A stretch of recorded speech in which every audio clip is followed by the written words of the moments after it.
Good afternoon, I'm Jodie Gill and this is your Midday News Fix for Tuesday the 23rd of June.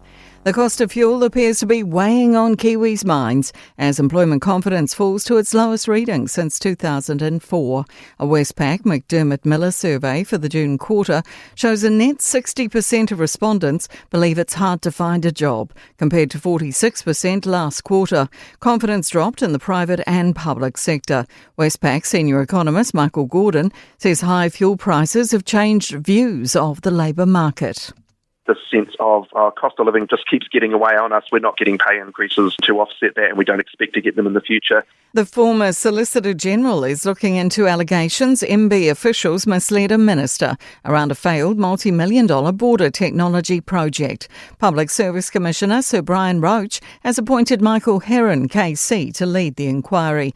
It's alleged officials obscured information relating to cost blowouts on upgrading border biometrics tech, and people raising concerns were taken off the project. Immigration Minister Erica Stanford says it's important to get to the bottom of it. I need the full information about what was said and why it was said. Labour's leader believes National's latest KiwiSaver policy would hit low-income New Zealanders hard. National's campaigning on making the scheme compulsory if re-elected in November, promising a $1,500 boost for every newborn. It's also committing to raising minimum contributions, making employers contribute for staff over 65 and for staff on paid parental leave. Chris Hipkins says National hasn't answered basic questions. Like how low-income people are supposed to afford KiwiSaver contributions when they're compulsory, when they can't afford them when they're voluntary. Renewed calls for the government to crack down on dodgy windows and glass doors. A recent MB Building Performance Alert says supporting documents for some imported products may not be up to scratch. The Window and Glass Association says despite these concerns, no enforcement actions being undertaken. Window and Glass Association CEO Brett Francis says ultimately the failure will be borne by homeowners. Suddenly their largest asset is not worth as much as what they thought, because they're going to have to replace their windows and doors. They're not going to have anybody to go and claim that again, so that cost is going to be borne by them.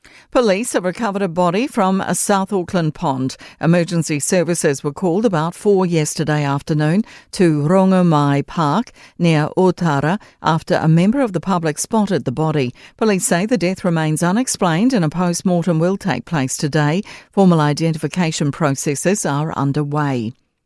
In sport, the World Cup football match between France and Iraq has been brought to a halt due to heavy rain and thunderstorms in Philadelphia.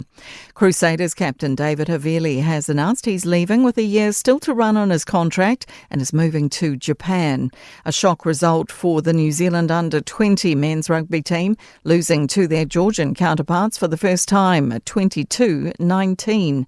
England cricketers Ben Stokes and Gus Atkinson have been cleared from further punishment over the London nightclub incident following this month's first Test win over New Zealand. I'm Jodie Gill and that's your latest news fix. We'll be back with the next update at 5 p.m. from the Newstalk ZB newsroom.